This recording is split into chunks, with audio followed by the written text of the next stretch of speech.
ধুর, সেই সকাল থেকে ছিপ পেলে বসে আছি, এদিকে একটা মাছও বাঁধবার নাম নেই। কি যে করি। এই তো, এবার বুঝি মাছটা ঠিক ছিপে কাঁদবে। না, আজ বুঝি আর মাছ ধরা হলো না। স্কুলে দেরি হয়ে যাচ্ছে, মা বকবে। এই সাত সকাল করে হাতে ছিপ নিয়ে কি করছিলে শুনি? কিছু না মা, ছিপটা কালকে পুকুরের পাড়ে ফেলে রেখে গেছিলাম, নিতে মনে ছিল না, তাই তো নিতে আসলাম। শুধু মিথ্যা কথা বলা, তাই না? আমি মনে হয় কিছুই বুঝি না। ও, সবই যদি বোঝো তাহলে এত প্রশ্ন করো কেন বলো তো মা? চলো, আমার খুব খিদে পেয়েছে। কেন, পুকুরের মাছ ধরে ক্ষুধা মেটেনি? ওহ, তোমাকে নিয়ে না আর পারি না, চলো তো তুমি।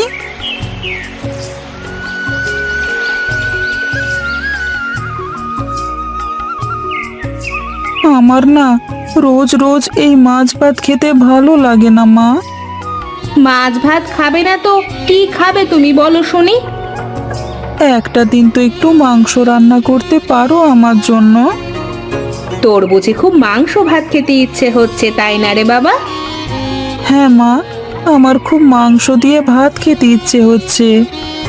ঠিক আছে বাবা, আমি দেখি তোর জন্য একটু মাংস জোগাড় করতে পারি কিনা। আর যদি আমার বাবা বেঁচে থাকতো তাহলে ঠিক আমার জন্য মাংস কিনে আনতো। বাবা, আমি তোকে মাংস এনে খাওয়াবো। নে, এখন পেট ভরে খেয়ে স্কুলে যা।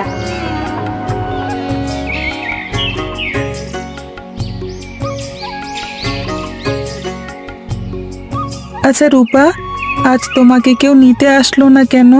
রোজই তো কেউ না কেউ তোমাকে নিতে আসে। আমিও তো তাই ভাবছি যে আজ কেউ নিতে আসলো না কেন। ভালোই হলো, তুমি আর আমি দুজনে মিলে গল্প করতে করতে যেতে পারবো আজ। আচ্ছা, তোমার বাড়িতে কে কে থাকে? আমার বাড়িতে আমি আর আমার মা থাকি। আর তোমরা? আমি, মা, বাবা, কাজের লোক, আরো কত মানুষ। ওরে বাবা, তোমরা তো অনেক বড় লোক তাহলে। আমাদের অনেক বড় বাড়ি। তুমি যাবে আমার সাথে আমাদের বাড়িতে? না, আজ যাব না, অন্যদিন যাব। দেরি হলে মা বকবে। তোমাকে বুঝি তোমার মা খুব বকে, তাই না?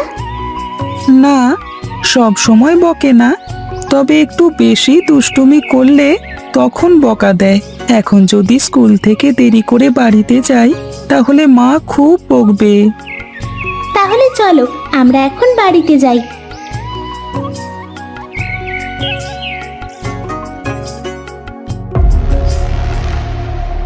তোমাকে কত করে বলেছি আমার কোনো কাগজপত্রে তুমি হাত দেবে না, তারপরও কেন তুমি হাত দিয়েছো? হ্যাঁ, ওগো বিশ্বাস করো, আমি তোমার কোনো কাগজে হাত দিইনি, বিশ্বাস করো। হ্যাঁ, তাহলে তো ঘরে ভূত এসেছে, তা না হলে কে হাত দেবে শুনি? আমি তো বললাম যে আমি ওসবে হাত দিইনি। এটাই তো পারো, শুধু কিছু হতে না হতেই চোখের জল ফেলতে।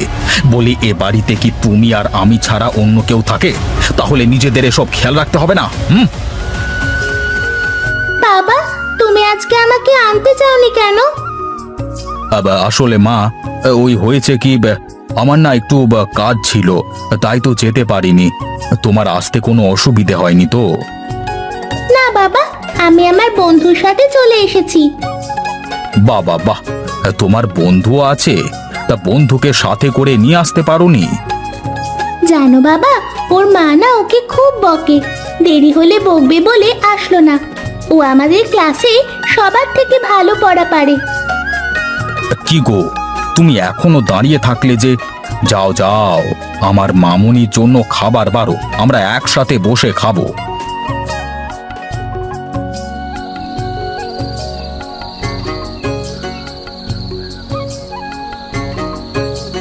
আচ্ছা মা, আমরা এত গরিব কেন? আমাদের নিজেদের কোনো জমি নাই কেন? আমরা আগে গরিব ছিলাম না রে বাবা, আমাদের মাঠে জমি ছিল, গোলা ভরা ধান ছিল, গোয়াল ভরা গরু ছিল, পুকুর ভরা মাছ ছিল। সেসব এখন তাহলে নেই কেন? শুধু পুকুরটা আছে, কিন্তু পুকুরে তো মাছ নেই। তোর বাবা যখন বেঁচে ছিল তখন আমাদের সব ছিল রে বাবা। আর যদি তোর বাবা বেঁচে থাকতো। জানো মা, আমাদের ক্লাসে রূপা আছে না, ওদের নাকি অনেক বড় বাড়ি।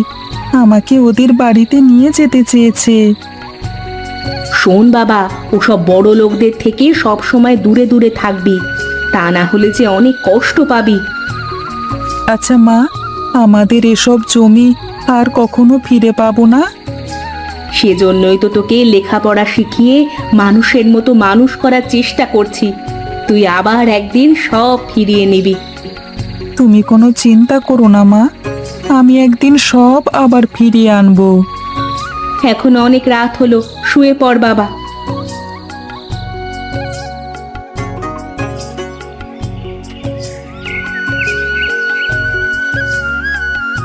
কই গো, ওঠো, বেলা যে অনেক হলো।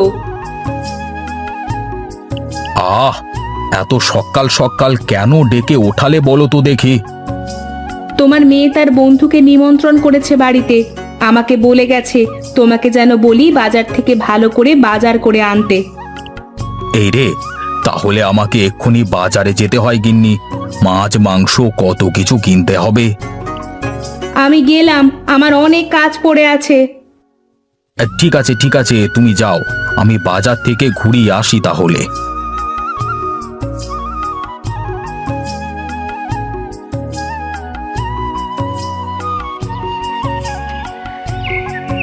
ওহ, চারপাশটা বেশ সুন্দর লাগছে। হ্যাঁ, মনে হচ্ছে কতদিন পরে সকালের এমন আকাশ দেখছি। আরে রামুদা, তুমি এতদিন বাদে? কি আর করব, না এসে যে আর পারলাম না। এই বোঝা আর কতদিন ধরে বইবো? কিসের বোঝা দাদা? আমি তো কিছুই বুঝতে পারছি না। এই নাও, এই কাগজগুলো রাখো। এগুলো তোমার বন্ধু সুনীলের বাড়ি আর মাঠের সব জমির অরিজিনাল কাগজ। এখন থেকে এই সব জমি আবার সুনীলের ছেলে আর স্ত্রী পাবে। তুমি সত্যি বলছো দাদা? আমার যে বিশ্বাসই হচ্ছে না। সুনীল মারা যাওয়ার আগে আমার সব পাওনা টাকা বুঝিয়ে দিয়ে যায়। আমি না থাকায় এত বড় ভুলটা হয়েছে। এখন এই কাগজগুলো রেখে আমাকে দায়মুক্ত করো বাবা।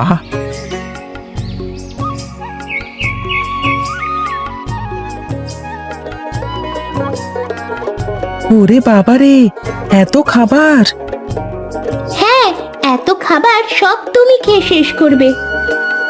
না না, আমি এত খাবার খেয়ে শেষ করতে পারবো না। এত খাবার খেলে তো আমার পেট ফুলে যাবে। হ্যাঁ, তুমি যতটুকু পারো ততটুকু খাও বাবা, পেট পুড়ে খাও। আজকে তো তোমাদের বাড়িতে নিমন্ত্রণ খেলাম রূপা, কাল কিন্তু আমাদের বাড়িতেও তোমাকে যেতে হবে। শুধু কি বন্ধু কি দাওয়াত করে খাওয়াবে, নাকি আমরাও যেতে পারবো? হ্যাঁ হ্যাঁ আঙ্কেল, আপনারা সবাই কাল আমাদের বাড়িতে যাবেন। কাল তাহলে আমরা সবাই ছোটনদের বাড়িতে নিমন্ত্রণ খেতে যাব। ঠিক আছে ঠিক আছে, এখন তোমরা খাওয়া শেষ করো। খাবার খেতে বসে বেশি কথা বলতে নেই।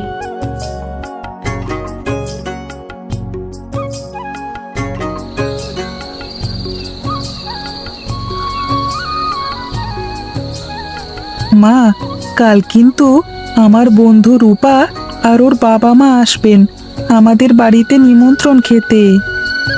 আমাকে না বলে তুই নিমন্ত্রণ করলি কেন? এখন যদি ওনারা আসে তাহলে কি খেতে দেব? কেন, তুমি মাংস কিনে আনবে?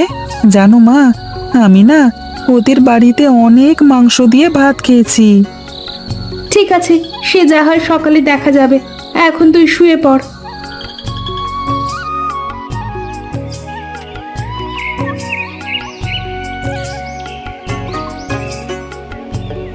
আরে দাদা, আপনি আপনি হঠাৎ আমাদের বাড়িতে?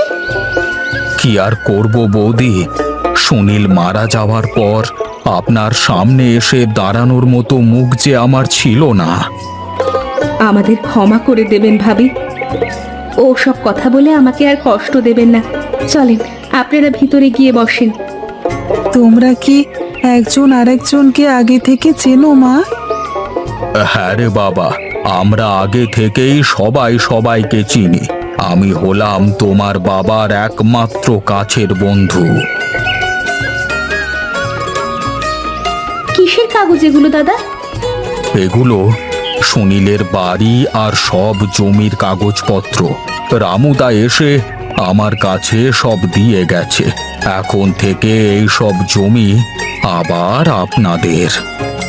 আপনি সত্যি বলছেন দাদা?